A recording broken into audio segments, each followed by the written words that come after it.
The following announcement has been paid for by the New World Order.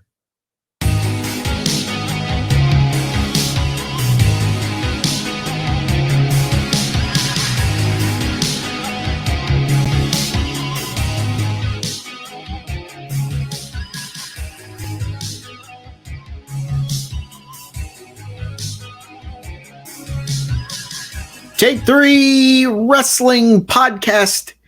It is the 1st of June, 2023. It is me. It is Fat Nash. I am joined, as always, the man to, I guess it would be my right. Oh, whatever. Squishy Hall? Yeah. I'm going to find all different ways to describe that I'm fat. Marshmallow Hall? Yeah, like Marshmallow Hall be 1 week. Squishy Hall's this week. When's the Fat Cider shirt coming out? Dude, I was sick last week. I was sick and I was off. You were definitely off. Try to get it before I'm off on vacation 2 weeks. You definitely missed a fun one last week. We discussed our previews for the weekend that was. So obviously on this show, we'll discuss the weekend that was. Not the weekend, not the singer, but the weekend of wrestling. I think I'd have more to say about the weekend the singer, just saying. Probably. That tracks, actually. Hold on. Are you giving the weekend in wrestling 4 gay flags? No, I'm giving myself 4 gay flags. Why would you give yourself 5 gay flags? Because I'm a realist. Joe, your post this morning cracked me the fuck up. I'm not gonna lie. The amateur gay because you don't want to be amateur gay, wasn't that? Yeah. That popped me. That's not the first time I've posted that either. But happy Pride Month. It's June 1st. It is. And I have a boyfriend. I have a boyfriend for Pride Month. First time in my life I have a boyfriend. It's like It's like if you just converted to Judaism and it's your first Hanukkah and someone gives you a dreidel. It's exactly the same thing. Or a circumcised penis.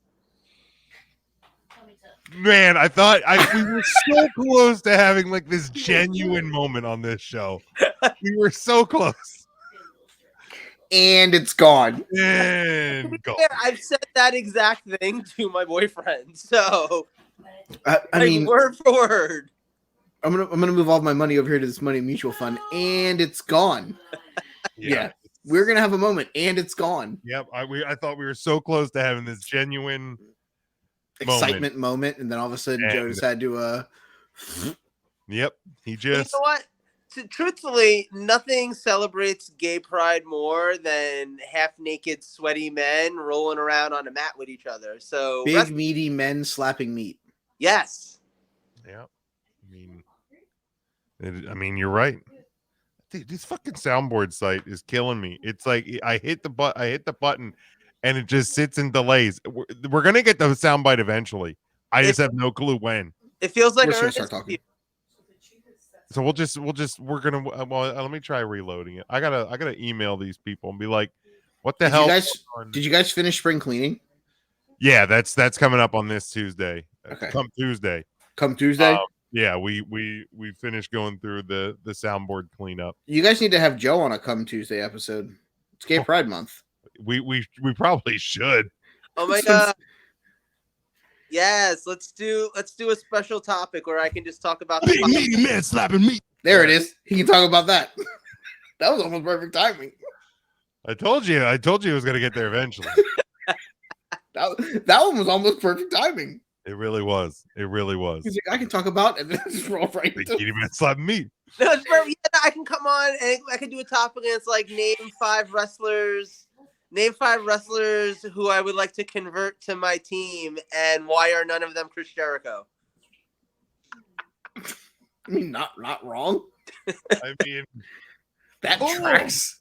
Yeah, that also tracks. Yeah, that also tracks. That's all I'm saying. All right. So as you can tell, it's the 3 of us.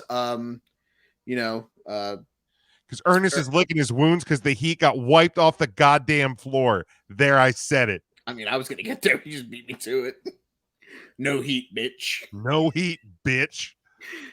Yeah, I was also under the Nuggets and 4. I told you, EJ. I tried to tell you, but you wouldn't listen. Ooh, there it is. See, the funny thing is I knew coming into this that it didn't matter if Boston was beating the Heat in Game 7. Nobody was beating the Denver Nuggets. Denver looks really good, man. They look really good. Yeah, Ernest. 4-piece nuggets or something. I mean, fuck. No, I want chicken McNuggets. Also not wrong. I'm so fat. God, fat. There it is. Fat. Mike, I think we have wrestlers of the month, right? Did you actually get a list? I did. We're good. Shit. I know it's weird. Do one at work. I made him do one at work. I literally brought the thing up. Whatever it takes, man. Every time he came up, I just wrote another name down. Whatever it takes. All right. So, wrestlers of the month for the month of May, we had a exhilarating 15 vote getters or 15 point getters out of our votes. Top 5 for the month, we had a tie for 4th place between the EST of WWE, Bianca Belair, and the House of Black, as intern Mark likes to enunciate. In 3rd place, the bronze medal for the month of May goes to Rhea Ripples. You know what's ironic? The tie that we had at 5th place between the House of Black and Bianca Belair, who comes from a black house. Tracks. Okay. We'll just keep moving on. The silver medalist for the month of May I'm a little scared. Is the now new World Heavyweight champion that we'll discuss here in a moment. Seth Franklin Rollins. Yes, sir. And the number 1 point getter for the month of May is Babooni. You know what I appreciate? I appreciate the fact that, you know how back in the day when like Pat Patterson was the first Intercontinental champion and he won a tournament in Rio de Janeiro? Like, he won a tournament, all right. Well, no, what's funny to me though is different kind of tournament. If this wasn't the year 2023 and all the technology that exists didn't exist, it would sound mad fake that Seth Rollins won a tournament in Saudi Arabia to become the world champion. I mean, did you have to bring Pat Patterson up because, Pride Month? No, that was just a happy convenient. Like, all right, coincidence. All right, I'll allow it. It was a French coincidence. But I mean, that was always the story that we were told. Correct. With the Intercontinental title.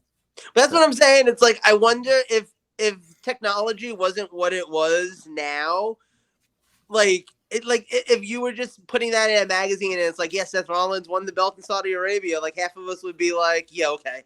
That's the thing that happened. Yeah, Donald Trump was president. Right. Oops. Exactly. Oops. Both of those things actually occurred. Fuck. What do we do now? We're on the weirdest timeline. Yeah. All right. Through the month of May, your top 10 overall point getters right now. In 10th place, Kevin Owens. We have a three-way tie in 7th. It's the House of Black, shockingly. In 6th place is Bianca Belair. 5th place is Orange Cassidy. 4th is Austin Theory. Wait.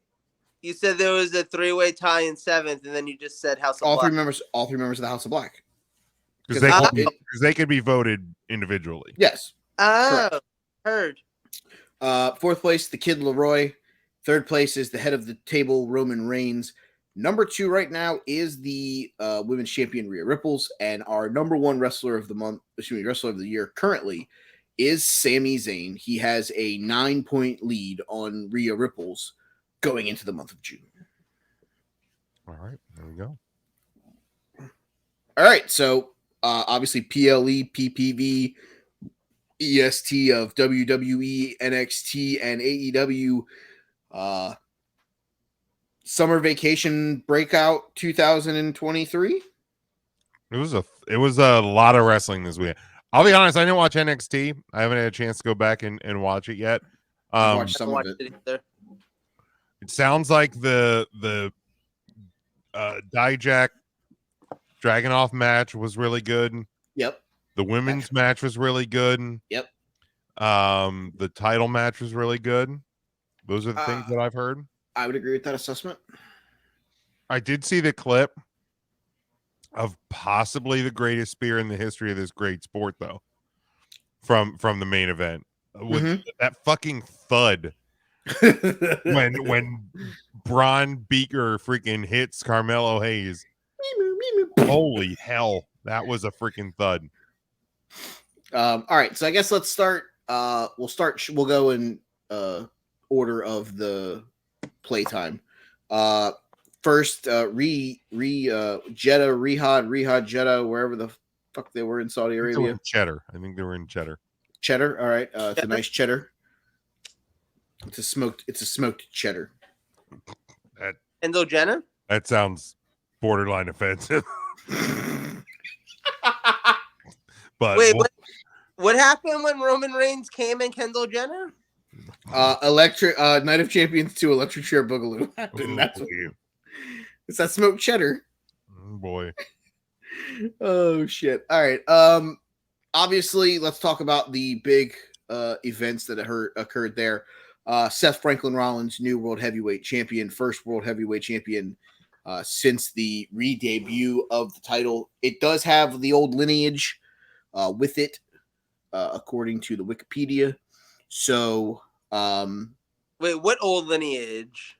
The WCW Championship and the World Heavyweight. Where is it? Okay, wait, where are they saying that title ended and this title began?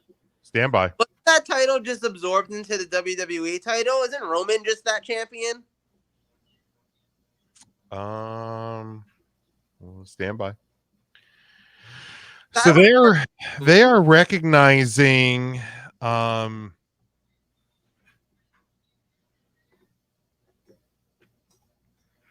no, according to Wikipedia, they're only recognizing the current reign. See, yeah, because think about it. And they may have edited it recently because I looked and they were. Well, but think about it. The WCW title, the World Heavyweight title, was unified with the WWE title when Nico won it at Vengeance in 2001 or 2002? Well, yeah, but then they had them both again because remember when Daniel Bryan won at WrestleMania 30, he won both belts. Yes. I mean, they brought him back when Triple H, when they left the Undisputed title on SmackDown, and Triple H got handed the title, and they named it the World Heavyweight Championship. But then when did they they must have unified it again at some point. Well, Bryan. Yeah. But if you're using that logic, they've already dismantled the Intercontinental Championship once, and they've brought it back. Yeah, but they went back to using the old lineage. According to Wikipedia, this title established April 24th, date 1 May 27th. So yeah, it's distinct from the previous World Heavyweight Championship that was contested from 2002 to 2013, when it's unified into the WWE Championship. There we go. Oh, well. I like that. I don't give a shit either way. Seth Rollins, new champion. Thoughts? I love it. This run that he's been on, I've said has been the best of his career. Which made it difficult because obviously Roman rules everything. So they didn't split the titles at Mania. Obviously, Cody didn't win. They didn't split them at the brand split and all these other times when they could have. So you create the new one. To me, this was the obvious answer. Cody wasn't the answer. It was going to feel like a consolation prize and all of that. So, yeah, I think Rollins winning it was the obvious choice, and there's nothing wrong with the obvious choice. I love this match. It is on my matches of the year list.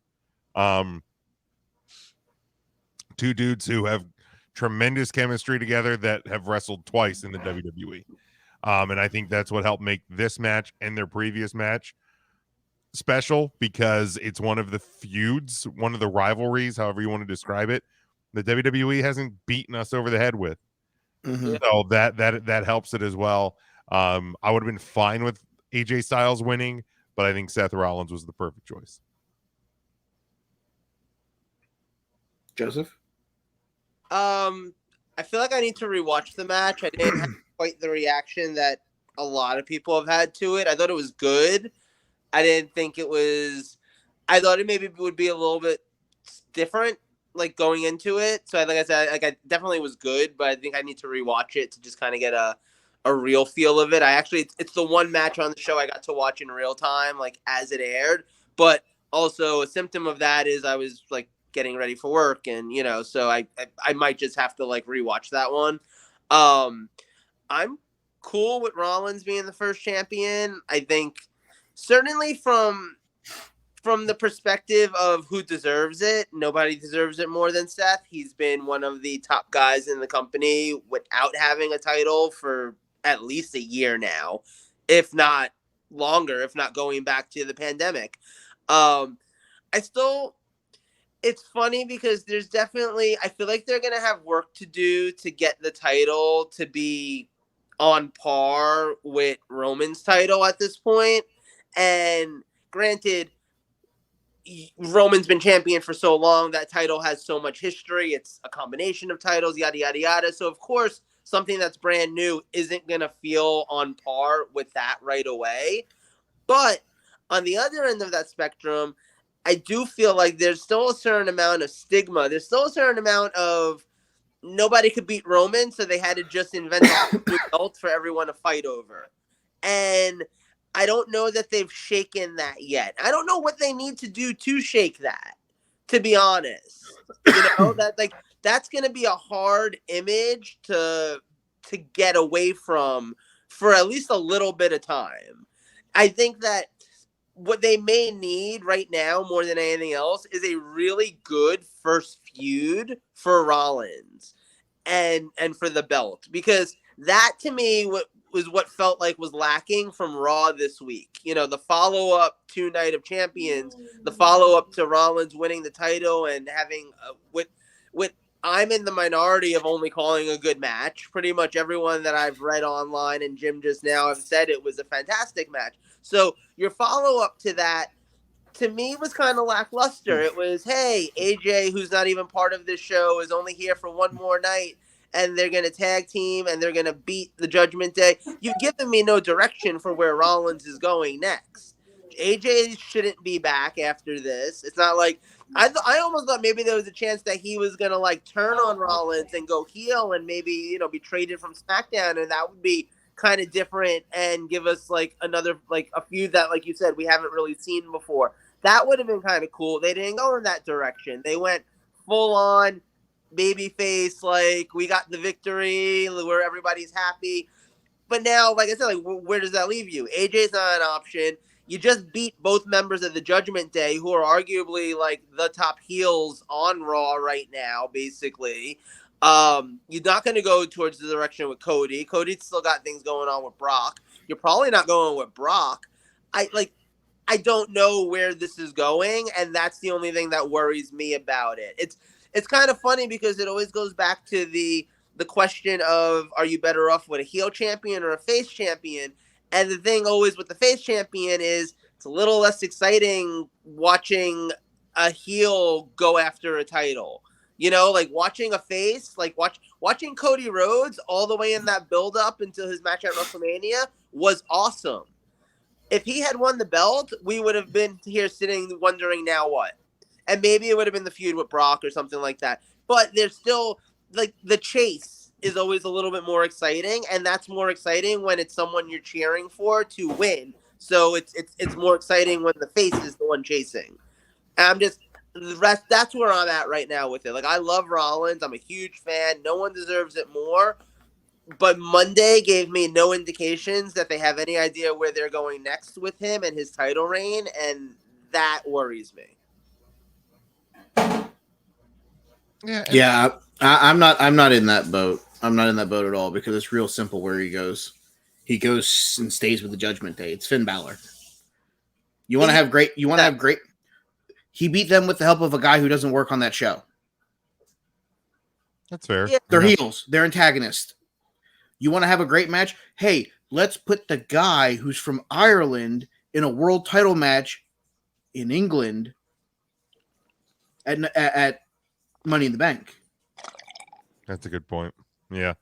You want to build the title so it's different than the WWE title, because it has this stench, according to Joe Lopez. I don't think it has that stench because the difference is one of them is actually going to be defended more than 6 times in a calendar year. And that's where I'll say about that. I mean, Roman is the attraction. He is the Conor McGregor, whereas somebody else who's the other champions in the other weight classes defend the title more frequently because, you know, it's.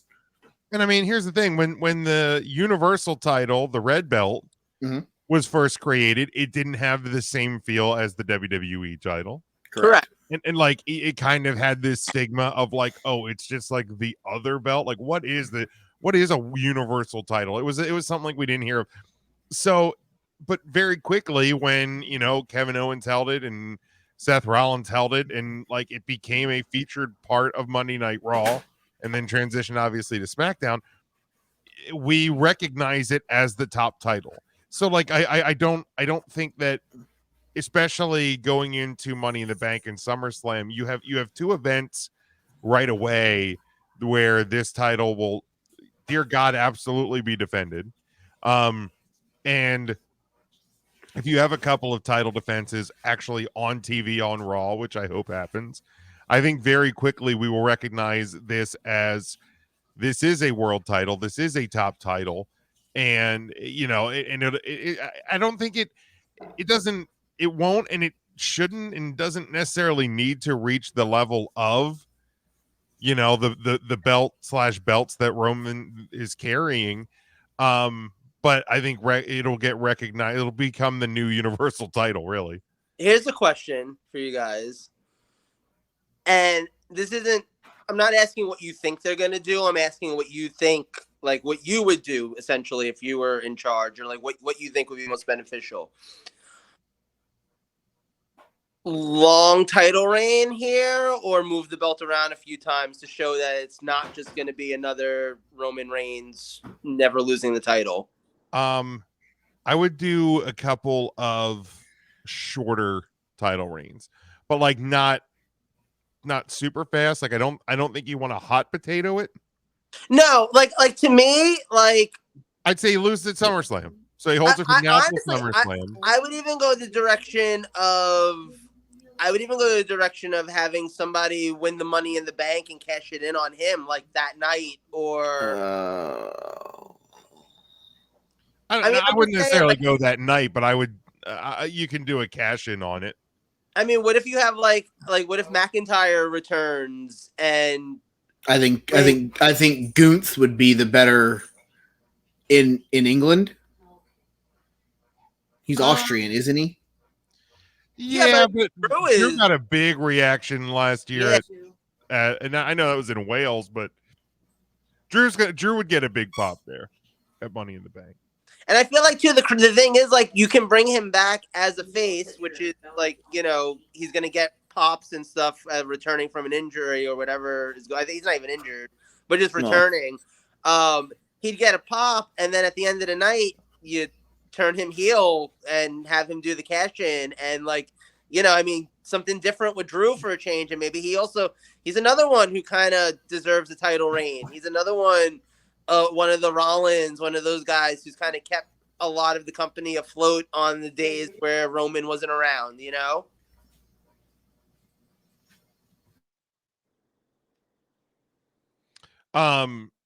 Yeah. I don't mind the idea of a cash in, because, you know, it's a way to have Seth lose or have a champion lose, and they don't really lose face because, right, you know, it is a cash in. I wish WWE would stop going to the cash in the same night as you win the briefcase. Well, they've done it all. Yeah, like they beat that to death a lot, especially on the women's side. Like I don't think. Yeah, we haven't seen it on the men's side, I don't think, in a little while. But like, I would like to see a long women's Money in the Bank reign. Aren't the last 2 women like same night cash ins? I know Liv was last year, but I think the year before too. Yeah. Well, you got to remember, pandemic. Asuka won the title because of the Money in the Bank. Right. Oh, right. So it was like next night. Yeah. Liv last year. So that's for sure 2 out of the last 3 or 4. 2 out of the last 3 at least. But yeah, I would. And didn't Alexa Bliss cash in on the same night against Ronda one year? That's what I'm saying. That's what I think. That's I think with 2000. So you're telling me 3 straight years within one day the fucking women's Money in the Bank briefcase has been gone? Yeah, that's what I'm trying to actually find. Because if that's the case, then yeah, the women's definitely needs to be held for a while. I need a Chelsea Green Miss Oh my Money in the God. Bank. What if it's something stupid like Vince McMahon didn't think it would look good if a woman was carrying a briefcase around all the time? That wouldn't surprise me either. Right? Like that sounds like the kind of dumb logic. Then put a fucking blinged out pennant on a fucking necklace and let them wear a necklace. Women like necklaces. How long did Carmella hold it for when she was the briefcase holder? A couple months. It would be fun to see a woman hold it for a while. It really. Yeah, let it be Chelsea Green. She can go fake cash in 37 times and have to ask to speak to a manager. That's your fucking gimmick, dog. What the fuck? I need to speak to your manager. This woman would not let me cash in my Money in the Bank briefcase. Oh my God. Tell me I'm wrong. While Jim looks up that statistic, we have a new women's champion for the Raw brand. Asuka finally defeated Bianca Belair. Thank fucking God. Finally. Ding That's dong, the the real reign of terror is over. I'm sorry. For everyone who thinks that Roman Reigns' reign has been too much, I'm going to tell you right now. You want to look at reigns in wrestling that have been too much? It starts at Bianca Bel fucking Air. It continues at Orange fucking Theory with his Orange fucking Orange Theory Fitness, you're right. Yeah, three out of the 5 women's Money in the Banks have been cashed in the night of the show. 2018, 2020. 18, 19, and 22. Obviously, so it'd be 3 of the 6 because 2020 it was awarded. But then yeah, Nikki ASH cashed in not long after the pay-per-view because she cashed in on a Raw in July. It was the first one that was a long title reign. Carmella. Or yeah, it was Carmella with the first one. But yeah, half of them have been cashed in the same night. And the other one was the next day. Yeah. And I'm just saying, and if I'm remembering correctly, at that time, Carmella had a valet who was basically walking around carrying James Ellsworth. Yeah, pedophile man. Yep. Who? What? James Ellsworth. I didn't say that out loud. Oh, is that a thing? I didn't know that. Speak out, baby. He's. Oh my God! Have you watched the Jared from Subway documentary? Nope, don't plan. No, I've heard it's a tough watch. I don't plan on it. It's bad. I've heard I've heard it's extremely uncomfortable to watch. They play all of the audio that like they had of him, and it's like forget about just the fact that he's Jared the Subway guy, and it's genuinely like, how does anybody think like this? Oh. The Anna Nicole Smith documentary on Netflix is hard enough to watch. Oh, I haven't seen that. Yeah, that one's tough. That's a tough watch, but yeah, I've heard the Jared from Subway one is just brutal. It's a tough one. Tough isn't even the word. But anyway, back to wrestling. Yeah, Asuka winning, it was long overdue. The match wasn't great. The ending was not executed well at all. But Tiger Mom 64 is your new champ, and I freaking love it. I just wish, man, I wish they would change the name of these titles. I really wish they would change the name of these titles. I really do. Like in a weird, see, it's weird though. I'm actually kind of impressed that they didn't just do the old belt switcheroo on the shows. Like, here's your blue title, I'll take the red title. But like, so I'm impressed that like they're keeping up the fact that like, yeah, the SmackDown Women's Champion was drafted to Raw and vice versa. At some point, they got to do something though, right? You would think, man, because like, look, I get like we know what's going on because we watch every week and we know what's going on. But if for some reason, like let's do around like SummerSlam time, like just somebody decides, hey man, I'm gonna check out Monday Night Raw again. Like I haven't watched in a while. Let me watch SummerSlam. SummerSlam is gonna be a great show, so I'm gonna tune into Raw tomorrow night. And all of a sudden the SmackDown Women's Champions on Raw. Wait, what? Why? I thought SmackDown's Friday and Raw. Like it doesn't make sense. And commentary isn't going to continue to tell the story of why the SmackDown title's on Raw. Right. So like there's just going to be confusion there. And I get we can Google it, but like I criticize AEW for not telling people why something is the way that it is. So WWE has to do something. Like please just give me a reason. Give me change the name of the title. Give me Women's Universal and Women's World title. That's simple. Yeah. It's just so easy. Just do it. Please do it. And then change the look of the belts. Obviously,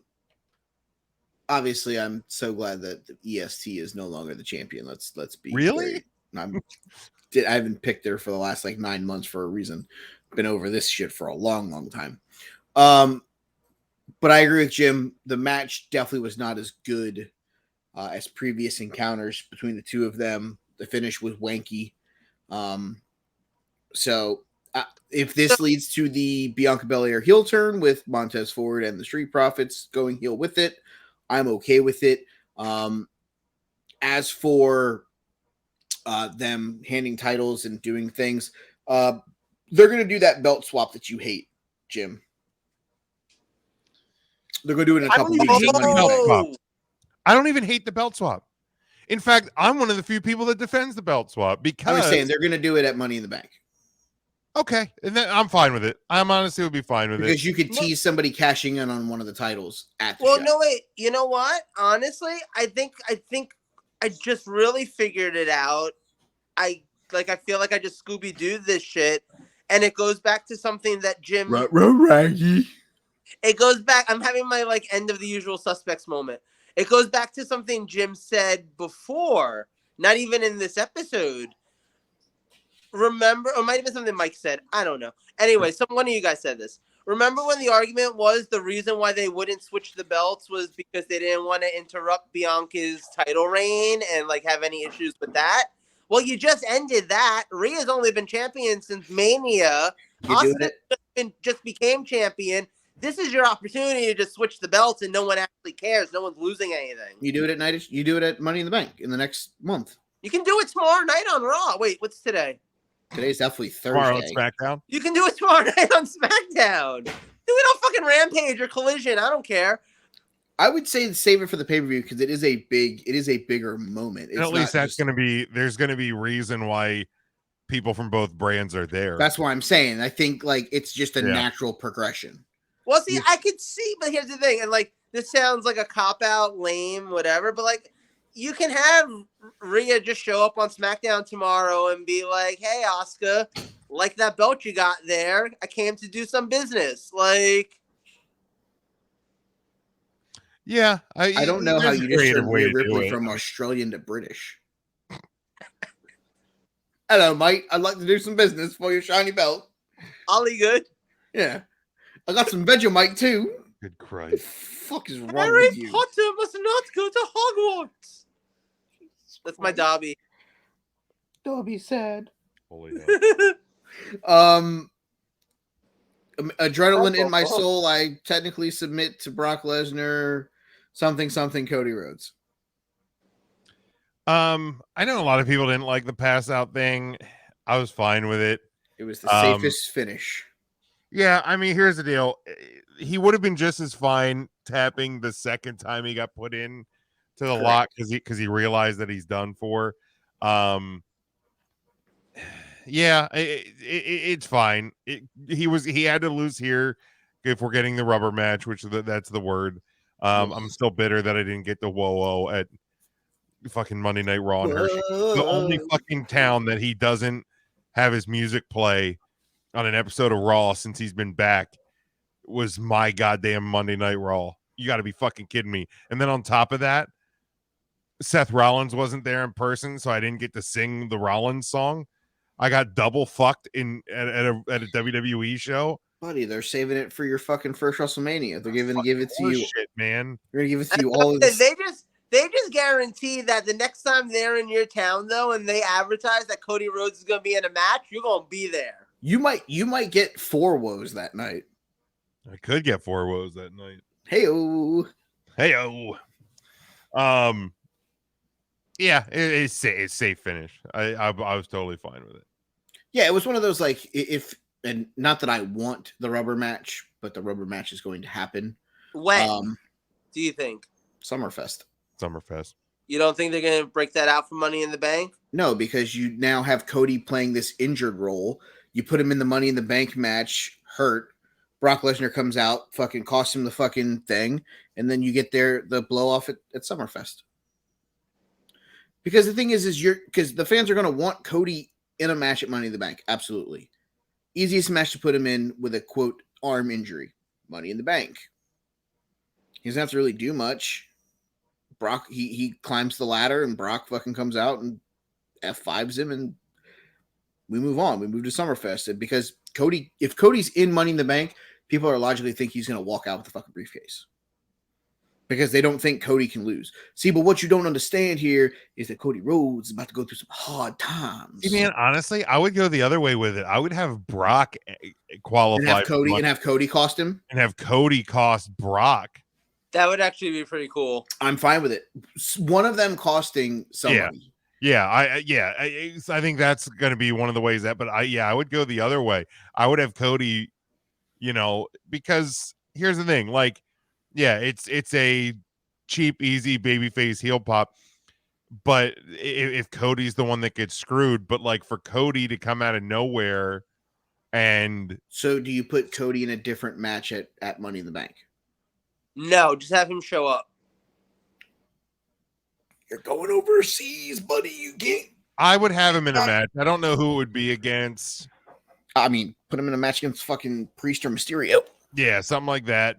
So there's a reason he's there, because if you don't have him on the match, but he's on the card, but he's there, then it's too obvious what they're doing. I mean, do we just go Sammy, KO, and Cody versus the Judgment Day or something? If you don't put either one of them in that, or Balor in the title match, or even the 3 members of Imperium, because I doubt Gunther will have dropped the title by then. Ooh, I got some. We got some news. We got some news here. If the damn sounder plays, motherfucker, hit me.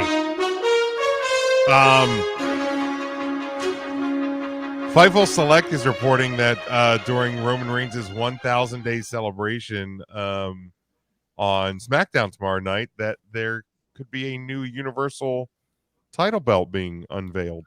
Ooh. The report states there's memos in Thursday evening's creative that mentioned, quote, new WWE Universal Championship, and there will be a podium used during the 1,000-day celebration. So that excites me. maybe this is the new Winged Eagle.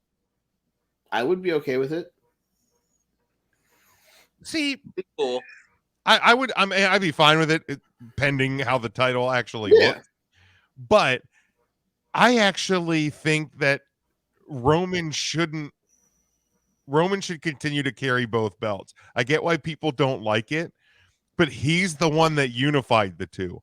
I don't think the new title should be brought in until he loses, and then you bring it out. But I'm fine either way, because if it is something cool, I'd be fine with it. But I like the idea of the guy that unified the two still carrying the two. But that's I don't hate it. I don't hate it either way. All right. Rhea Ripley over Natty in a minute and a half. I took the under on will it last longer than the Zelina Vega match, so I cashed that ticket. Thank you. I get it. Natty's misreliable when it comes to these Saudi shows. Damn. A minute 10. Yeah, I think it's more about how you. It's definitely for Rhea Ripley's sake. But you could have had somebody else eat that. You could have had Dana Brooke lose in a minute 10. Nah, there's no reason for Dana Brooke to go be in that spot. There's no reason for Dana Brooke to have a title match. What's Natty's reason? She ain't been on TV in 7 years ago. Nah, man. I think Natty always gets her spot at the Saudi show. She's a long veteran. A loss like this doesn't hurt her at all. Doesn't hurt her legacy at all. It helps Rhea because she's dominating a 2-time women's champion. Yeah, I think this is good business all around for me. Yeah, I'm fine with it. I got no problem with it. You knew that Rhea was gonna beat whoever she wrestled this time around, so. Also, and this may be more of a question just for Mike, I'm not sure. How is it possible that Rhea is hotter in full bodysuit than she is? That Veronica Vaughn is like, one fine piece of ace. I mean, let's be honest about it. Like, something just unreal. Respectfully. Or maybe I just learned something about myself that day.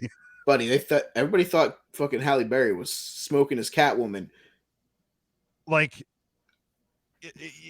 it was like I learned something. I didn't know that Sailor Moon cosplay was attractive until Sasha Banks at Royal Rumble last year. I think that was more for the split twerk at the end. I don't know if you're not wrong, but like that tracks. But yeah, I mean WWE is teaching me things about myself that I honestly didn't know. So it's educational. I love it. See, you learn stuff from wrestling. The more you know. Yeah, right. I still argue once again. Don't understand why more gay men aren't into pro wrestling, because it's mostly half naked men, sweaty, rolling around on a mat with each other, and then all the women just like look like fabulous drag queens. Like honestly, like they would have won some competitions on RuPaul's Drag Race with some of the costumes they were wearing at Saudi Arabia show. Jesus Christ. Boy. All right, let's get to the biggest news of Night of Champions. The super kick heard round the world. Wait a second. Quick interruption. I have Battleground on because I figured why not put it on. I might be able to comment on it when we get to it. But when did Noam Dar grow in like a full-on Austin Powers chest hair thing? Like, wasn't he like smooth? I have no idea. Couldn't even tell you. I didn't look at Noam Dar's chest. It's weird. He's giving me Shawn Michaels 1996. Tell me a lie. Oh man, what a banger that was. That was such a good song. Did Jim Johnson write that? I don't know who wrote that. So good. They should really play that in the background of Oos just super kicking fucking Roman Reigns. Oh, dude, you ain't lying. You ain't lying, man. Yeah, Jim Johnson wrote that, I guess. Oh man. YouTubes. Yeah, let's put that right behind just Jim Uso just blasting his. How fucking 90s is this shit? Roman Reigns Michael Bolton could have said this. You get the vocal? This is goddamn amazing. I forgot how good this was. Let me look at it ahead a little bit towards the end. Holy shit. Oh, here comes the hook.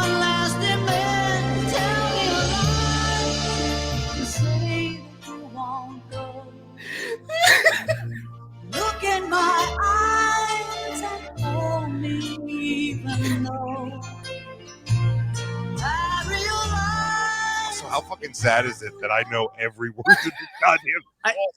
For no good reason, making me think of that Saved by the Bell episode where Jesse and Slater are singing "How Am I Supposed to Live Without You," while Kelly and Zach are breaking up behind like in the fucking garbage area because of that fucking like pedophile.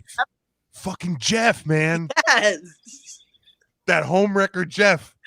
He was literally sleeping with like a 16-year-old and he was like 30 and nobody seemed to notice. Never arrested. fucking Jeff was a criminal. He was. He was a grown man sleeping with a high school senior. Fuck Jeff, man. Like, at least my boyfriend's 22. I changed my name for a reason. I fucking love that. Man, fuck Jeff. That guy sucked. Oh shit. I love it. I'm trying to find the other banger from the 90s. I have that on my computer. Which banger? The Lex Luger one. Oh, the Lex Express. Oh, where the I fuck? don't remember that one. That one's a good one. That one was a good one. No, it was it was how do I not So fuck it to the YouTubes while again? he's YouTubing it, Jim Uso, most valuable player. Fucking love it. It's perfect, man. Because like Jay was the one at the start that was like against Roman. That's where it all began. And Jimmy was the one like, why are you trying to break up the family? And little by little, like Jay has become, toe the family line. But you see Jimmy kind of like, the fuck's going on here, man? Like this thing. Yep. And oh, dude, it's so good. It's goddamn cinema. Like they just keep finding ways to make it better. Yep. So is this the one where Jim Uso on an episode of like a just walks over to Sammy and Kevin and goes, "You right, dog?" Possibly. Yeah, man. Like just turn around and like walk away. Like don't have any other interactions. But you were right, dog. Yeah.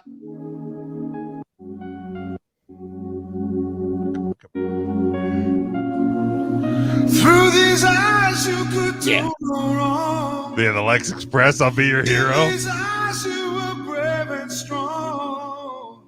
In my heart those days live on. Jump at the lighter is even better. You were my hero.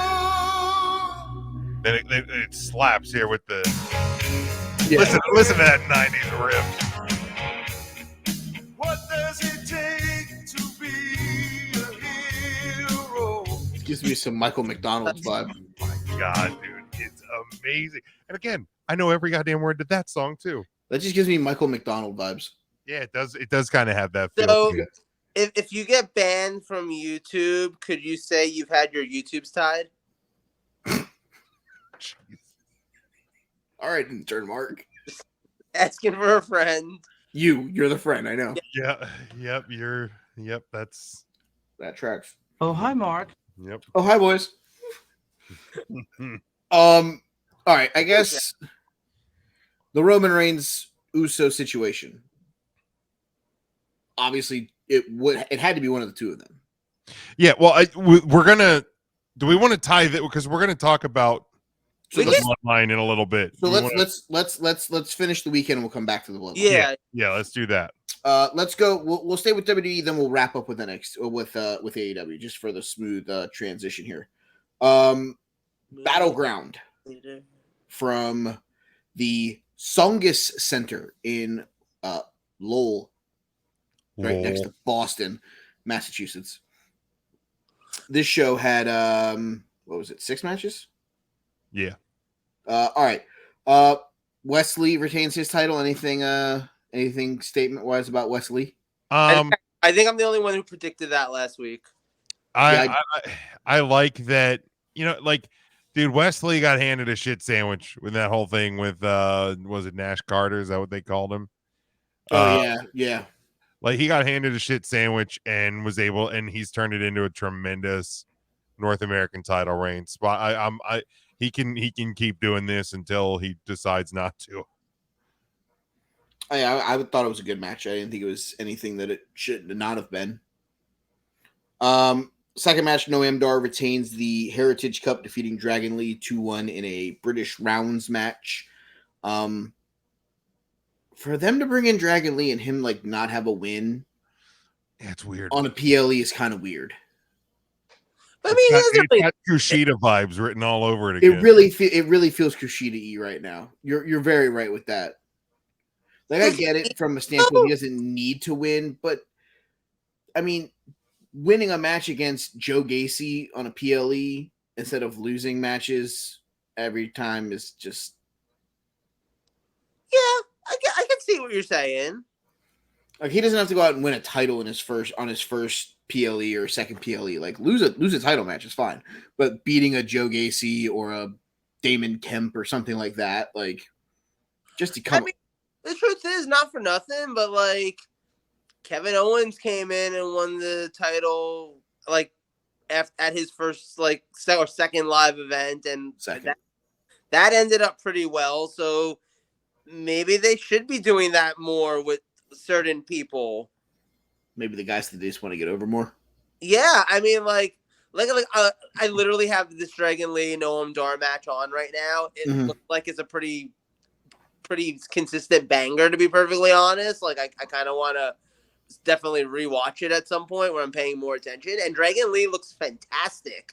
Honestly, the fact that Noam Dar's a great wrestler too, but the fact that he's keeping up with Dragon Lee is impressive. Like, this is a great match. Yeah, I don't know. I'm not mad at it. Like, as long as Dragon Lee is on every show, as long as he's being pushed as a main character, like, you know something? Honestly, and I feel like this is comparable, right? We haven't seen Bandito Jr. on AEW in forever. He was finally on this past Wednesday as part of a 6-man match where they had no chance of winning because they were fighting the fucking Blackpool Combat Club, who are literally the most over thing in that entire promotion right now. And rightfully so.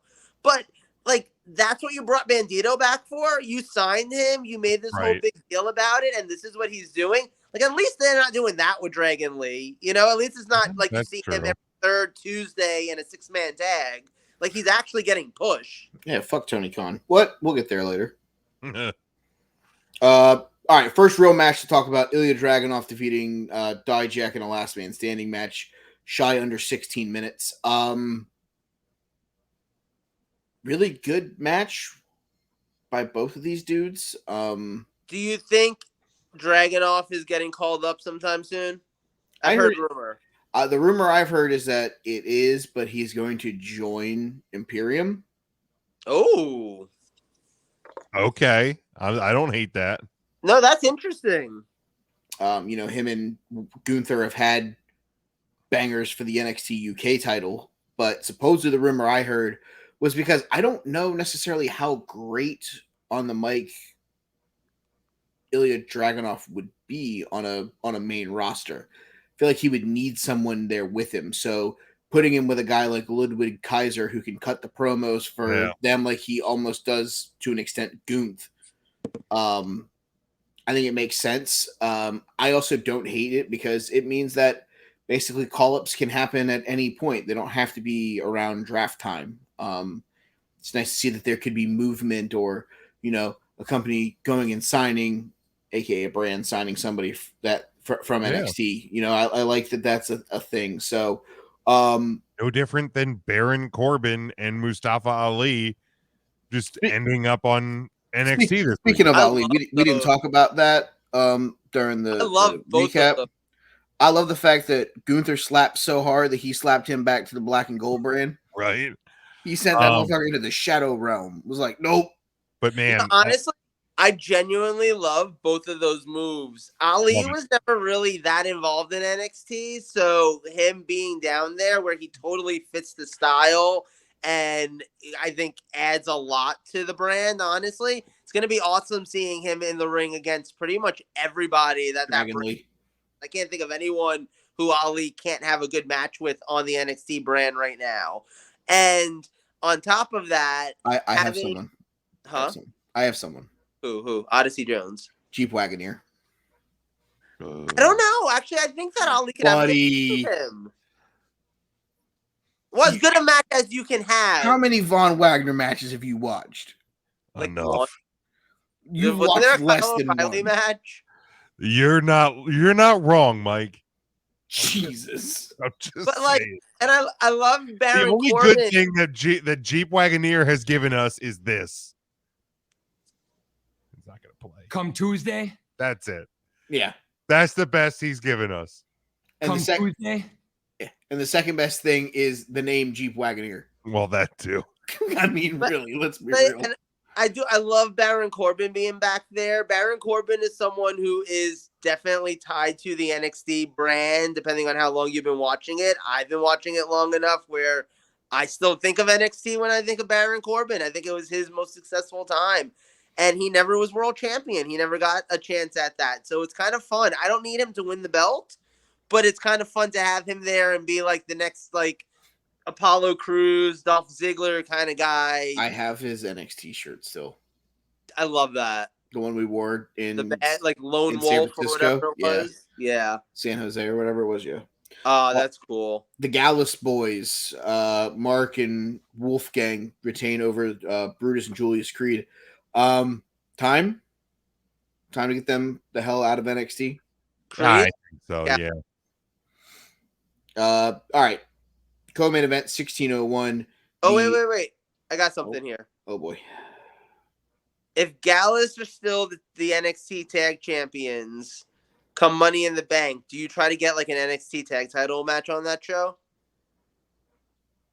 Because they're European, aren't they? I'm going to say no because I think you're already going to have a ton of matches that are going to have Okay. the British Yeah. in them. Okay. All right, co-main event, the new NXT Women's Champion, Tiffany Stratton.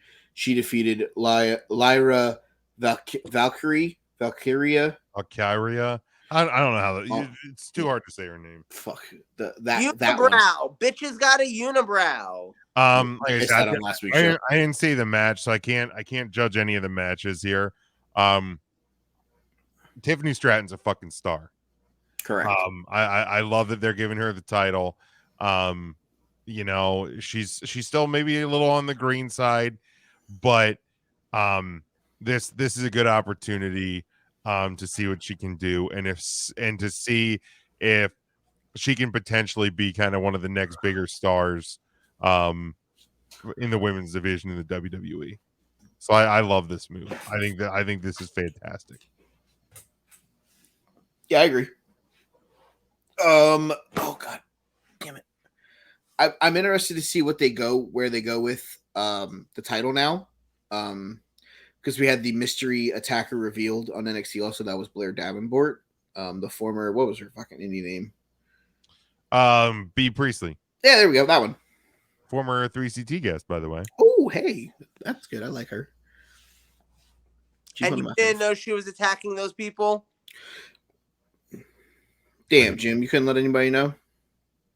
We could have broken that news here first, and people would be like, damn, we're going to go and listen to Take 3. I mean, one would have to watch NXT to be able to break that I'm news. just saying, like, Ernest always likes being like, yo, woke Jim. I'm not Shifty Jim. That's what I'm looking at. Jesus Christ. Shifty Jim. There's nothing. Shifty Jim. When was the last time Jim was shifty? When he was friends with the bitch attacking people and didn't say shit. Although, as a half Sicilian, I respect that you didn't snitch. Snitches get stitches, bitch. Yeah, Right, snitches end up in ditches. Exactly. I'm saying, bruh. But good job, Shifty. Jim, wait not to be an informant, you motherfucker. Like, good job, but like you should. All right, so back to Tiffany Stratton. Yeah, superstar. I like Valkyria. She could be good. The women's division looks like it's getting a facelift in NXT. They're giving some wrestlers more TV time, so interested to see what happens from here. NXT in general kind of feels like that. I feel like this might be the most excited I've been about the brand since it kind of went back to being black and gold. A while. Yeah, a long while. Yeah, for real. All right, main event. We talked about the spear heard around the world. Carmelo, Don't Miss, Hayes defeated everybody's favorite Muppet, Braun Breaker, in the rematch for the NXT Championship. Saw the match. I think it was better than any other match on the show. I would put it in the top 5 of the weekend, personally. So the only thing I would say now, Baron Corbin is the move. So is this the Braun Breaker getting moved up, or what are we doing with Braun? Yeah, I mean, I could see him. I could see him on the move sooner than later. Which brand do you put him on? He feels like a Raw superstar. Okay. I don't hate it. See, the only thing I'm going to say is, and this is going to, okay. So the obvious version of the wording of this is if they were to bring him to either brand, they need to have a solid plan in place, or he's just going to flounder. I don't know what that solid plan is. I don't know if you debut him and you try to do the Goldberg thing and let him beat a bunch of jobbers for 18 weeks and, like, you know, build up an undefeated streak and do that. Or you go the opposite route and you have him debut right at the top, have him fucking attack Rollins, or, you know, if you have a new Intercontinental Champion, have him attack that person. Like, I'm not sure what you do. I almost feel like like you don't have to do it yet. Like, I feel like he hasn't necessarily done everything there is to do in NXT. He's been in the world title picture for a very long time, but, like, you know what? Like, partner him with somebody. Let them, like, become the tag champions. Let them do that direction for a little bit. Give him a feud that has nothing to do with any title whatsoever. Give him a storyline. Prove that he can do more than just be the guy who carries the belt. I mean, his heel turn has done wonders for him. I think as a heel is so much more interesting than him as a face. I would just have him show up on SmackDown and win the U.S. title from fucking Theory of Relativity. I mean, I wouldn't necessarily hate that either. Just have him come up and just fucking walk up and be like, "Yeah, I'm taking this from you, bitch." Like, he doesn't have to be a face and do it. He can literally just go out there and just You can just blast beat him. Beat him and fucking beat him and then just move on. Let the crowd tell you if he's face or heel. Yeah. But either way, I think the direction that they decide to go with Braun from here is more the interesting, and the thought process that I have of where we decide to go from here is more where I'm at. Yeah, it's fair. All right, that was Battleground. Let's get to the 37 match card from Paradise, Nevada. Wait. Did any of us watch any of AEW show? Thing sucks. I watched Double or Nothing. You watched the whole thing? Interesting. Yeah. I got through like 65% of it. I haven't seen any of it, so that's why I was asking. In the buy-in, the Hardys and Hook defeated Ethan Page and the Ass Boys via submission. Since the Hardys and Hook won, they take over ownership of Ethan Page's contract in the Who Gives a Shit portion of the night. Was that the only Who Gives a Shit of the night? That was the only buy-in match. Oh. I don't know. I feel like a lot of that card was also kind of Who Gives a Shit. Just saying. Oh, I mean, Dude, there was a whole lot of Who Gives a Fuck on this card. Yeah, like there's a reason why this is probably the first AEW pay-per-view where I didn't even try to watch it and don't really care to even try and go back and see any of it. yeah, I don't blame you. It was rough to get through. Yeah. All right, first match of the actual pay-per-view. Orange Cassidy retains his Transcontinental, Transglobal Championship. Cool. last eliminating Swerve. Yeah, so I mean, I guess you could get a bit of a feud there, but like, I still don't need. It's such a dumb idea. I'm sorry, with having a guy fucking defend a title. Yeah, why would the champion defend his title in a fucking battle royal? Seriously, it's the stupidest thing I've ever seen. I mean, Roman defended his title at a Royal Rumble. He was forced to. Yeah, he was forced to. Brock chose to because he didn't have a competitor, but like Brock's also a heel. Yeah. Like, and he's just like Orange Cassidy being like, well, and Brock did it. Like Heyman's reasoning was like Brock's going to beat everybody, so then he doesn't have to work at WrestleMania. correct. Like, it had a story. It had a story. That was a great story. This is just like everybody's got a shot. Like, who the fuck does it? Fuck off. Anyway, I've talked more about that match than I wanted to. That's how I feel about it. Yep. I'm kind of over Orange Cassidy as a thing. Just saying. I'm not over Orange Cassidy. I don't need to see him 13 times a week. Yeah. I mean, about to start seeing him 16. Maybe. I don't know if he's on Team CM Punk. More on that later. Huh. Adam Cole and Bebe's defeated Chris Jericho with the Appreciation Society. Thing sucks. Hold on, before you get there, before we get to this whole thing sucks. How the fuck do you like, oh, Sabu is the special guest enforcer. He comes out with Adam Cole and the Bebes, throws a chair at someone, and goes to a table 3 minutes in. Hey, see it that you're coming, Air Boo. I mean, it sounds very Sabu. None of this whole first off, why was Sabu even fucking there? I agree. Like they said Hulk Hogan and Linda Hogan would never be allowed on AEW TV because of the family's use of the N-word. But like, hey, here's Sabu. Yeah. Like unapologetic racist piece of shit. Oh, is that a thing? Is Sabu racist? Oh yeah. Google Sabu N-word and yeah, it's Oh God. yeah, it's unapologetic piece of shit, Sabu. But I guess, it's a quick, easy payday that Tony can give somebody. Yeah, there was no reason for Sabu to be there. He was there less than 3 minutes. And then this match went for 14 minutes more. And I felt bad for Adam Cole. Yeah, it wasn't good. Like this guy comes back from a concussion that almost ended his wrestling career. And in his first feud back, you give him the Grand Wizard of the KKK, and he's fucking yucking chairs at the guy's fucking skull. Like, just Make it make sense. Yeah, it was so bad. None of it made sense. None of it in the entire fucking thing made sense. Yep. FTR retained their tag titles. Jeff Jarrett blasts Mark Briscoe in the head with a guitar. The best part of this match was Karen Jarrett hitting Aubrey, Ref Aubrey, with a fucking guitar. She sold it like a gunshot. She sells fucking the ring shaking like a gunshot. Yeah. So, but yeah, otherwise, not a good tag match for a company that I've been told does tag team wrestling really well. Did I say on this show at some point that she's basically just the referee equivalent of Damian Mizdow? Yes.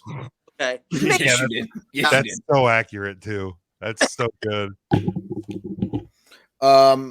War Daddy retains over Christian in a ladder match. Cool. Call me when Wardlow fucking matters again. When he fights fucking MJF for the world title. Like, man, he beat MJF last year to get his fucking contract released from MJF Enterprises. Yep. And in 12 months, they have cooled off a guy who's had now multiple fucking title reigns too. And the crowd goes mild. Unbelievable. In the first Who Gives a Fuck women's title change of the night, Tony Storm over Jamie Hayter in 3 minutes and 5 seconds. Yeah. That was coming, right? I mean, it felt like it had to be coming because of Jamie's injury. I get Hayter was hurt, but like, just don't book the match. Do a 4-way for a number one contender spot. Better yet, just do another interim champion. Oh, don't. In a world full of interim champions, do the next interim champion. And then you can have a 3-way unification match. Exactly. No, oh my God. Have like 25 interim champions and do an interim champions battle royal where the winner gets to be the unified champion. I mean, done. We have 37 IBF fucking welterweight champions. Fucking boxing has 96 titles and 3 interim champions for each one. Boxing does the thing that WWE did where they're just like, no one can beat this guy. Let's make a new belt. Nobody can beat him, or he doesn't want to defend it against who he's supposed to. It's one of the two. let's just make a new title. It's easier. Yeah, I mean, fine, cool. Tony Storm's a champion again. Her faction still sucks, and Jamie Hayter's hurt. Yeah. All thumbs down out of this match. Nothing good occurred from this. Wait, you don't like the lesbian world order? No, I don't like Wish.com Degeneration X is what I don't like. Like, it's so true. Like it really so is. True. It's so bad. Yeah. House of Black retained their titles over Daddy Ass and the Acclaimed. That was cool. Yeah, I love the visual presentation of House of Black with the light brights and all of it like that. That's freaking cool. That is really cool. It was the first time I really noticed that. That being a thing, and God bless Julia Hart. And the Dominic Mysterio quote during the Acclaim's entrance.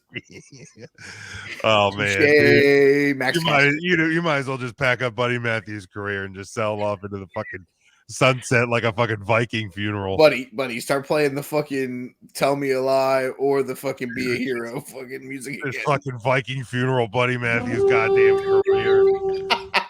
Yo, but how often do you think backstage at his show, Matt Hardy just like stops and looks at Buddy Matthews and just goes, and then like continues walking, like bro, I'm just saying, bro, just you might want to call her a little more often. Yeah, saying. My guy, I'm gonna need you to make a phone call. Fucking, he just walks up to Buddy Matthews with holding a photo of him and Lita and just being like, I've been there. Jeez. wow. Been there and like, all right, before although, Joe goes on any more of a, if that were to happen, right? Like if that were to happen, like Matt Hardy lost his chick to Edge. That's kind of cool. Edge is kind of a badass and he stole your girl. Dominic Mysterio stealing your girl, like that's just sad. Nah, man, that's Eddie Guerrero's son. What are you talking about? Yeah. Lie, cheat, and steal. He takes your girl. That's the perfect love story. What the hell are you talking Oh my about? god. Say less, fam. All right. So in the span of 9 minutes and 38 seconds, we got to 60-0 and then a new champion. God. Why in the hell? Actually, this is probably one of Jade Cargill's best matches with Taya Valkyrie. Thank you, Taya Valkyrie, by the way. Carried Jade Cargill to a good match. Why in the holy hell is a heel champion doing the I'm a fighting champion, nobody can beat me fucking curtain call encore for a title? Why is Chris Statlander a babyface? Credit Tim and Ryan for this one from 3CT tonight. Why is a babyface coming out and doing the cheap win gimmick? Whoa. What? It's like Money in the Bank. Man. And who's to say she's a heel or a face? She's an alien. She's a fucking face. Come on now. She's an alien. Depending on which part of the lower 48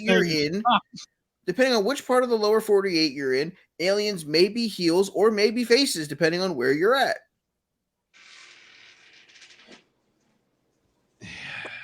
Yeah, I just hate the whole thing. I hate it's not even Statlander showing up. I'm glad Statlander's the champion. Yeah, I like her being the champion. I absolutely do, especially because she's healthy. So cash in while you can. Wow, you guys are just so quick to think because of two fucking injuries, bro. She has blown out every knee she has multiple times, buddy. And Marcus Mary and fucking Tua Tagovailoa was throwing up gang signs, and we're like, he's gonna have a great year this year. I ain't saying that. Don't put that negativity on me, Ricky Bobby. Yeah. But yeah, I mean, shit happens. People get hurt. I mean, just because it's been two back-to-back, she comes back for 3 or 4 months and then blows out the other one. Like, it's one of those where, I hate to be that guy, but, shit kind of happens. Nyla Rose is one of the opponents, and pretty sure one of those she tried to catch the opponent and her knee went the wrong way, trying to protect them. So, I'm of the notion where I'm not on the Chris Statlander injury plagued cash in while you can. I think Chris Statlander is in the same boat that some other people have been in, where it's like, okay, I have to change my offense a little bit to preserve things. I don't get Jade. No, it doesn't make any sense. Why would the champion be the? Yeah. I like Statlander being champion, and I think that it's a good direction, and it gives Jade a chance to maybe go away for a little bit, take a little break, and come back maybe for the other title. 27 minutes 50 seconds. Maxwell Jacob Friedman. The finish of this match was stupid. I hated the finish. Finish was a little wonky. The match overall, I enjoyed it more than I thought I would. I agree with that assessment. I didn't have high hopes from the start, so maybe that helped. Congratulations to Tay and Sammy. Yeah, confirmed one-time sex haver Sammy Guevara. Also confirmed one-time sex haver Ryan Cabrera. Oh yeah, him and Well Alexa Bliss are expecting. I think I saw that Carmella and Corey Graves are having a boy. I think they did a gender reveal this week. So look at them go. Congratulations to them all around. So congratulations to one-time sex havers Sammy Guevara, Ryan Cabrera, and Corey Graves. Well, I guess Corey had 2 confirmed. Confirmed 2. So congratulations to those guys. Absolutely. And those ladies as well, I should say. Yes. Joe, Maxwell Jacob Friedman retains anything? I heard. All right. Main event of the evening, Anarchy of the Asylum, the Blackpool Combat Club of Brian Danielson, Jayon Moxley, Claudio Castagnoli, and Wheeler Yutter defeated the Elite, which was Omega, the Bucks, and Hangman Page after I got to take a shitta. Fucking came in and blasted Kenny Omega. Mess. I called that shit word for word. His camera was back. The audio lag. I love that. He looked like a Godzilla film. Do you hear me now? No, we heard you. We heard the whole thing. Oh, okay. It took 3 seconds for the video to catch up to your volume. So you literally look like an old Asian man in the old movies. You look like a Godzilla film talking about Takeshita, and I think we accidentally did a racism. We did. Like, we 100% did. But like it wasn't intentional, so I think we're still okay. First off, remember, 2 Wongs don't make a white. Now we did a racism. Now he did one. That gets us in trouble. Yeah, he did that one. That one gets us in trouble. Yeah, he did one. He actually holy shit.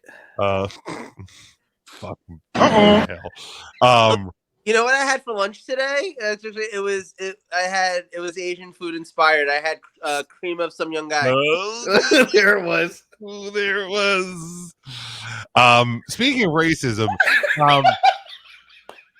if I ever have to listen to the singer of a terrible band in blackface perform fucking Wild Thing for 32 minutes, I will stop watching wrestling. I'll throw in the towel. Like, I will be done.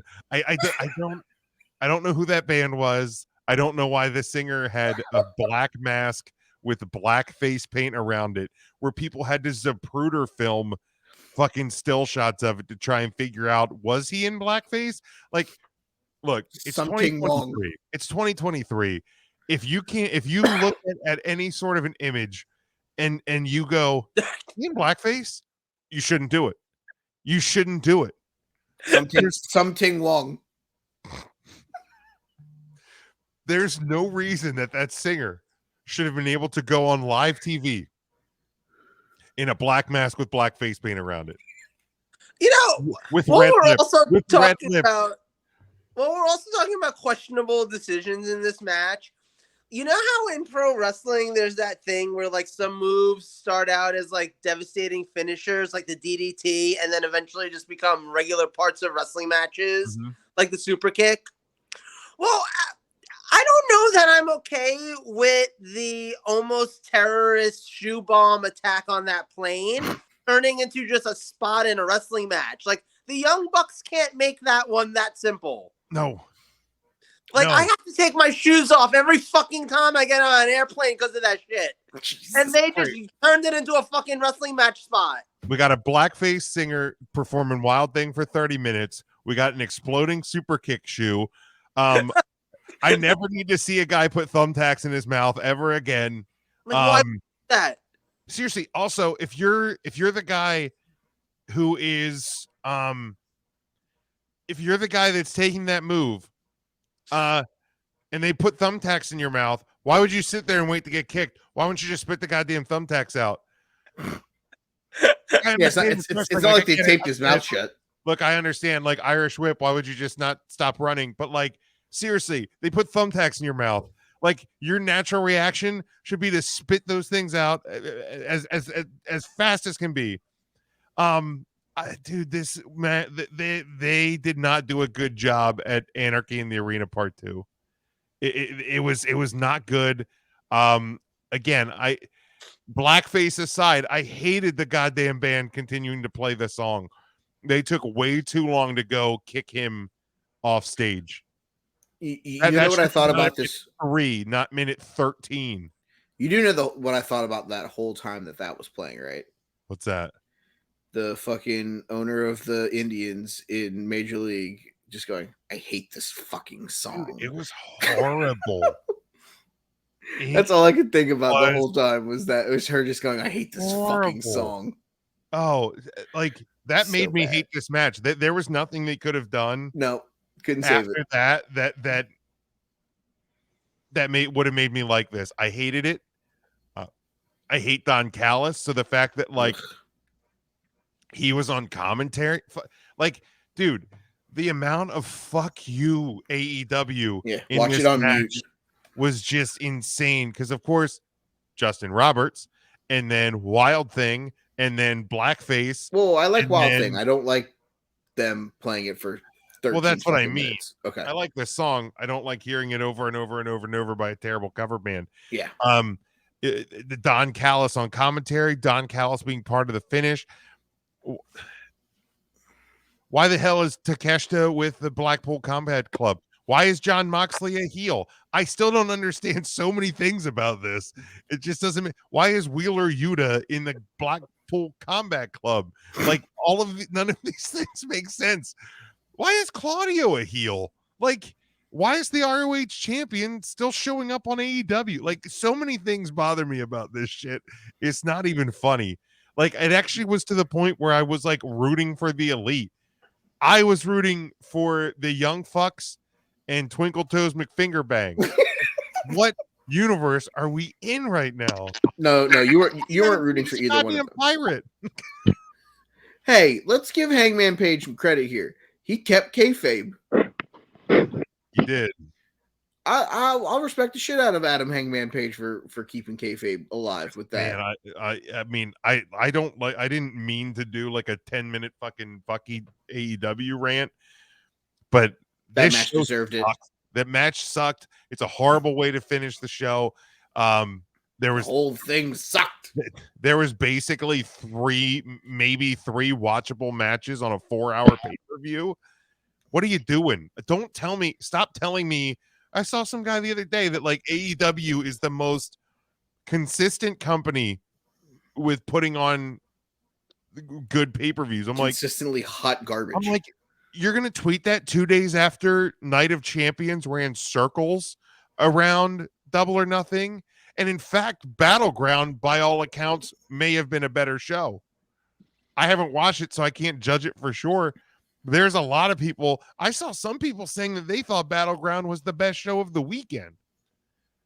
I can see that. So to me, again, I would need to watch it, and I don't know if I ever will get back to doing it. But AEW just had the third worst pay-per-view of the weekend. Of three. 3 of 3. 3. Well, I guess didn't technically Impact Wrestling do a thing? No, I think Impact's probably was better. It probably was.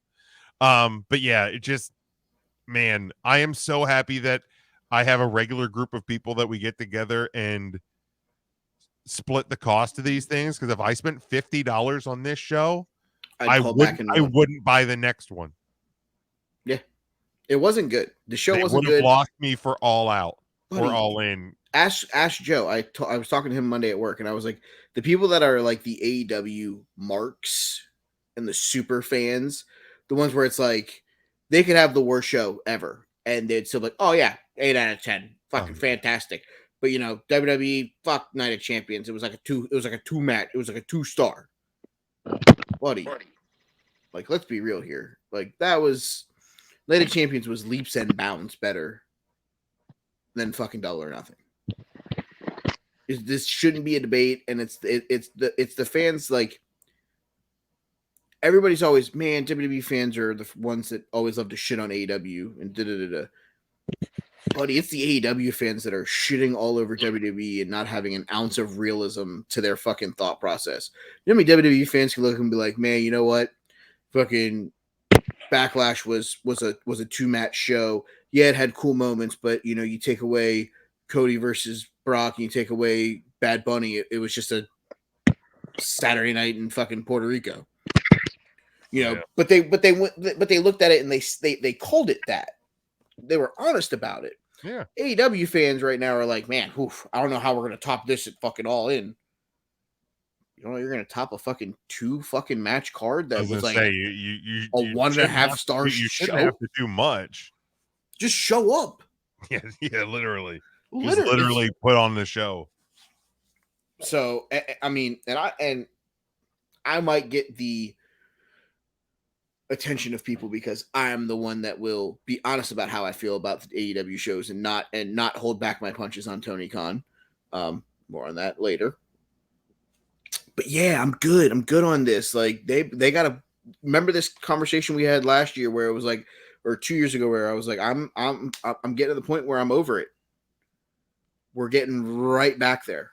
Well, and why don't we talk about, because the only really other thing to talk AEW this week, because we want to get to the Bloodline and yes, wrestlers of the week is I was gonna say, for the record, if you guys want to talk about like the AEW stuff, you want to talk a little bit about Punk and like that news or whatever, and maybe shelf the Bloodline till next week because we're an hour and a half in, I wouldn't be against that. Yeah, we could do that. We could move. It doesn't matter. Yeah, we could move the. I mean, tomorrow night will be our first chance to actually see any idea of where they're going next, anyway. So.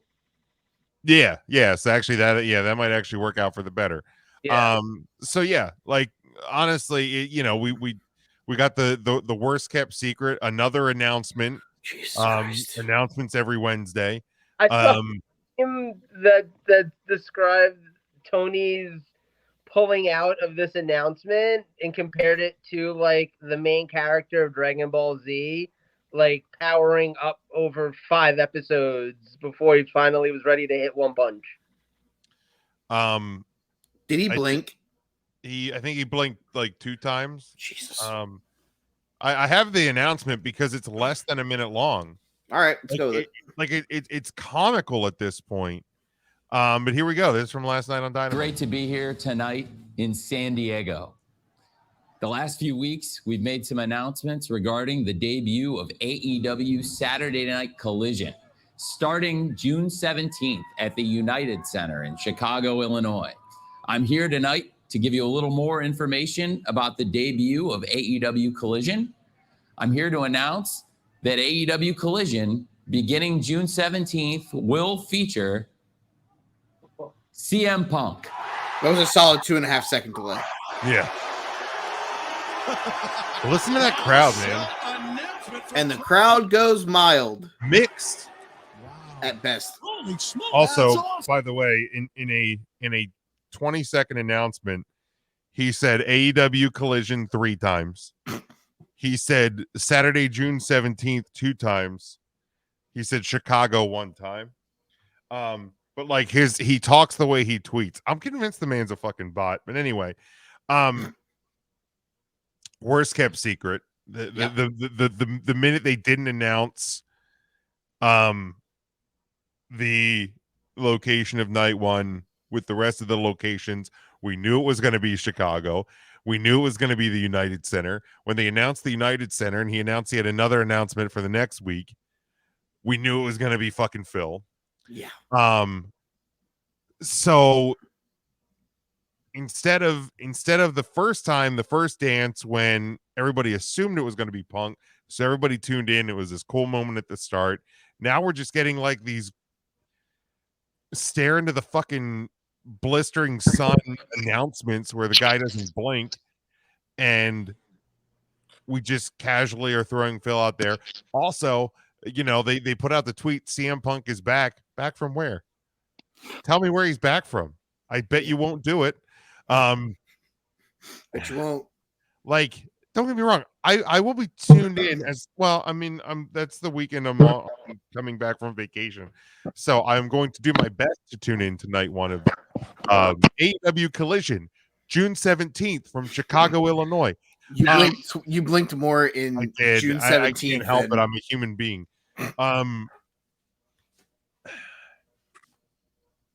Like I'll tune in. I will. But man, I just. What are they going to do? Is it really going to be CM Punk, Chris Jericho? Is that really? It's not going to be CM Punk and Kenny Omega. Right, because we were talking about this with a couple of I have a group of wrestling fans. We have like a group Teams chat at work, and we were talking about like what's the feud? Like, because the right answer would be the Elite, which we know we're not getting. The sad thing is we probably are never going to get it because Tony doesn't have the fucking spine to do that. Like Vince McMahon, terrible human being, you know, and all of that. But like one thing that he and the WWE have done is horrible human being. They have used real life scenarios at times into their storylines because that's good business. Yeah, sometimes it makes sense. Tony doesn't have the spine to do it. Look at the way MJF verbally undressed him, whether it's a work or not, in the media scrum on Sunday. Talking about, I want to go, Nick Khan wants me to work for him. Triple H wants to, and like Tony Khan's been trying to be like a bad actor. Like, what's going on? He doesn't have the fucking spine to do it. CM Punk's first match back should be Kenny Omega. Or it should be Punk and Friends versus the Elite. Yeah. Punk and FTR versus the Elite. Here, honest question here. Is there even a value in Punk right now if you're not doing those matches? Yes. No, I don't. Yeah, well, yes. Yes, because there is a value. People will tune in to see him. Yeah. There's a value because they can print out new T-shirts and sell them for $57 each. Yeah. And every CM Punk mark in the world will fucking buy them. Yeah. Like judging. Yeah. Fair. It's you fucking mark. Like, yeah. I mean, it's not that there's any like per se in-ring value that he is going to bring into Collision, but there's a value from ratings and merchandising. Yeah. When do you think we see him wrestle? All in? No, he's back before that. Merchandising. He wrestles on one of those episodes of Collisions in Canada. Oh, that's a good point. One of them. I don't know which one. But I sent this in the group chat yesterday, and I'm going to expand on it.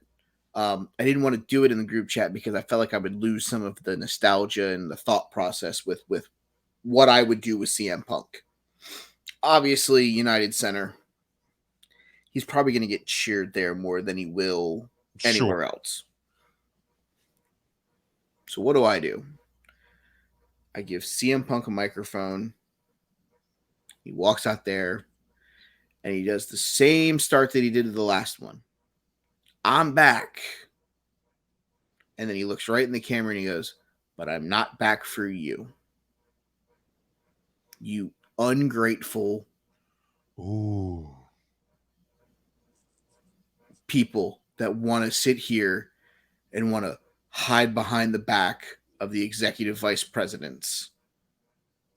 I'm back for me. I'm back to take what's mine. I'm coming for my title. And just here comes heel CM Punk. And what better place to have him go heel? In his own hometown. I like that a lot, actually. I would, because he's going to get cheered, obviously, like we said. But I would just put it. Here's my nuts. It's going to put it all on the table right away. I like that a lot, actually. Because here's the thing: Kenny Omega and CM Punk is going to happen. Not now, but soon. And it's going to be for the AEW World Title. And that's the money match. That's how we get there. Where it makes the most sense financially. maybe per se a TIAA arena field in Jacksonville, an outdoor show potentially with 65 or 70,000 fans here. And that's your draw. The match that nobody thought would ever happen for the AEW World Championship. CM Punk and Kenny Omega. All right, I can get behind that. But he has to come in and basically be like, I said I came back for you guys, and you guys turned your fucking back on me for these fucks. Like, I'm here for me. I don't care if you want me to do this. I don't care if you want me to fight this guy. I'm here for one thing. And that is Phil from Chicago. I like that. And just be like, fuck you guys. Because that's the truest form of Phil that you can bring in after this situation. It's fuck it, Phil. Yeah. Fuck them, fuck this, fuck everything. I think that's the truest Phil that you could get. Did Joe freeze, or is he doing his best Tony Khan impersonation? No, not I'm blinking. I'm just listening. Oh. He's doing his best Tony Khan. You weren't blinking. I was a little fucking worried. All right, fuck. Just making sure you were alive. Sorry that I'm a good friend. Fuck. Yeah, this tag title match on Battleground is actually kind of awesome. Oh, the Gallus boys and Yeah. The Creeds. Do any of you have anything to add to my CM Punk? No, I here's the deal. Fiction? I personally would be more invested if CM Punk goes heel right away. For sure. I don't give a shit about a face CM Punk. Phil's not happy to be here. He's not happy to be anywhere that isn't his house. Like, let's be honest. I'll say that. He's a grumpy old dude at this point. Yeah, he really is. When it was the worst kept secret the first time around that CM Punk was going to debut, I subscribed to Sling or one of those services to make sure that I could watch Dynamite watch Rampage that night. I'm not going to do that for that episode of Collision. I'm not. That's not. You can access it. You can access it. You can access it through my Xfinity. Well, yeah, but I mean, like that. Like, if I cared about it enough, I'd like want to watch it on my phone, on the TV, not on my phone. I can't cast that onto my TV because then it's like, yo, but where's your Xfinity account? You know what I mean? Oh yeah, that's true. But yeah, no, I don't have like that. Like I'll probably definitely at least see what happens. Or well, it'll be on YouTube and Twitter. Yeah. 3 minutes after it happens. Exactly. Also factual. Yeah, here's how many months until this blows up again? Do we give it a year? Do we give it? So this time next year, or unless he gets hurt again and that delays the inevitable again, like. I fucking hope not. Jesus. Yeah, Christ. I just honestly like, and I don't need to see him wrestle that much. He doesn't really do it in the ring that well anymore, because he's old and busted. The only way you're going to get me really invested in CM Punk doing anything now is if you kind of not redo the Straight Edge Society, but like, he puts his own group together and he's kind of the voice of the group, sort of a deal. FTR. That's what he's bringing to the table. Yeah. Like, that's what he's bringing to the table. He's bringing the ability to promo. That's strong suit. So hopefully they're smart enough to play into it. We'll see if they are. God, one can only. They're not. No, they're not, because Two Tokes Tony is. I mean, that's the thing. Like, the whole reason why I'm not excited for Punk coming back is because there's no level of confidence in me that they're going to do anything that interesting with him. Because, like we've said, the most interesting thing you can do with him is the Elite, is Kenny Omega, is working out that real world situation and giving us that drama. They're not going to do that. They're going to give us a fucking feud of fucking Jericho, which, like, Punk is going to end up somehow not being a member of the team or some shit. Like, how did the fucking Jericho feuds go? Like, he's going to be challenged and he's going to have to possibly join the Jericho Appreciation Society. And then he's going to not. Like, this is fucking bullshit. Yeah. Like, who cares? Give me a reason to care. You can't. AEW's biggest obstacle has been, will always be for me, that they almost 9 times out of 10 don't give me a reason to care about anything that they're doing. They're just like, here's some shit, enjoy it or don't, and that's it. And like, there's no rhyme or reason to half of it. Yeah. Like, honestly, the reason why the Blackpool Combat Club is the best thing going on in AEW right now isn't just because the 4 guys that are a part of it are fucking awesome, which they are. 5 guys now are fucking awesome. They all are. That is without question. But it's also that, like, it's a constant thing. Every single week it's doing something. It's going somewhere. They're actually feuding with someone, having a storyline, building.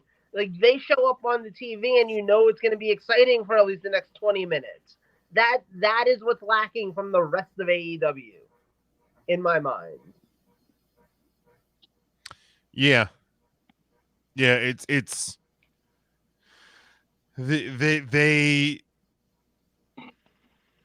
they haven't understood. Like, the cool thing about AEW when it started was it was different. There was this kind of this unknown thing about it, and like you could kind of dream match your way for a while, and it didn't really matter if it made sense a lot of times, because it was just like, dude, I'm getting Sting versus Adam Cole. Oh, okay, sweet. Yeah, that sounds like something that, like, I wouldn't have imagined seeing a couple years ago. But like, now, once you've kind of worked your way through all of those dream matches, now you're like, what? Wait, we're getting who versus who? Why? And no, like, you know what I mean? It's just kind of at this point where they are past they're like the bud is off the rose, right? Like, that isn't that like a so now they're kind of in this weird scramble mode. And honestly, when you look at Brawl Out, and I saw a tweet that said this, and I don't remember where exactly it was from, but nobody came out of Brawl Out looking good. No, at least the Elite lost their titles, and kind of they depending on what side you're on, like, yeah, they kind of look like heroes by coming out to the Carry On the Wayward Son, but like, other people think like you're just petty as fuck. But you lost your titles, and now you're just kind of doing this whatever. I just think that's a banger of a song. It's a great song. Obviously Punk, half the crowd that you're like, everybody in that crowd is supposed to love you. Half the crowd hates you now. Tony clearly has no fucking spine. Like, it just, everybody lost, and you're doing that at a time when people are starting to love being in WWE again, and they're selling out houses. Like, dude, because I didn't get to talk about it last week, like the Raw in Hershey, that was the fullest I've seen that building for wrestling in a very long time. nice. It was the loudest crowd I've been a part of probably since Unforgiven in 2003. Wow. At a Hershey show. It was even louder than some Philly shows that I've been to that had more people. And apparently, like, this is happening everywhere. Like, they're just selling more tickets, and you're getting to the point where Brian Alvarez took the most poorly timed photo I've ever seen and decided to post it. of Orange Cassidy celebrating in front of what looked like 7 people because he shot towards hard cam side. But like they didn't, dude. They were in the T-Mobile Arena. The whole upper section was tarped off. The home of your Western Conference champion Las Vegas Golden Knights. But like the whole upstairs was tarped off. Hard cam had like 11 people in it. Like it looked bad because man. this show was hot garbage, and we knew It was gonna hot be hot garbage. And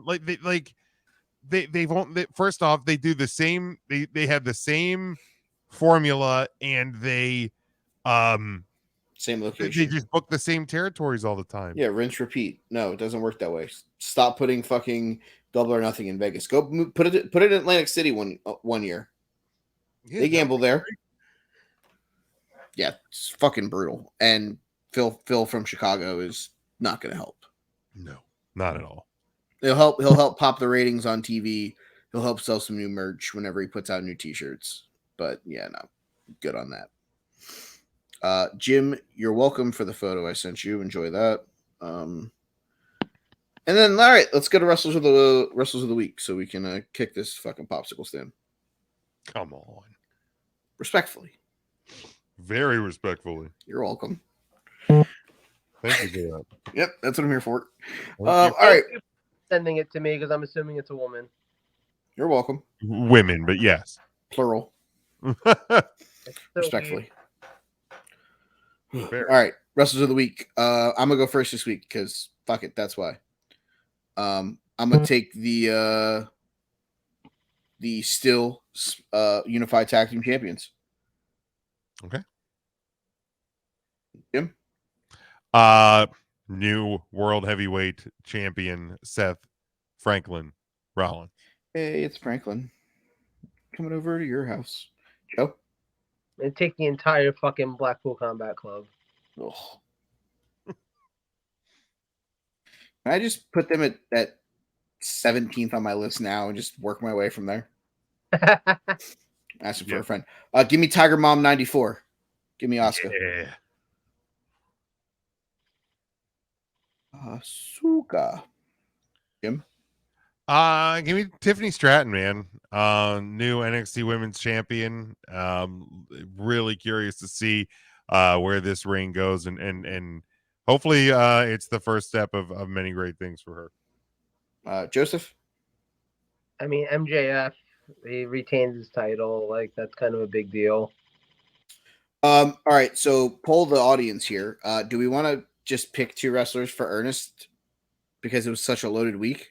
Almost was shown backstage. And I think maybe did like Riddle maybe have I saw him on camera, and I think he came out to the ring and kicked his flip-flops off. No, let's do, I think or do we just want to pick 2 more? Fuck, like I was just gonna say, let's just make them wild cards. We'll make them joint effort for the 2 spots. Pick Rollins. Jim did. Jim took him number 2 overall. We get Chris Statlander. We did not get Chris Statlander. Let's I'm okay. Statlander in, man. Look, I understand it was kind of this Money in the Bank cash-in style, but she did like end the 60-0 reign of Jade Cargill. So yeah, I'm cool with it. For the last one, I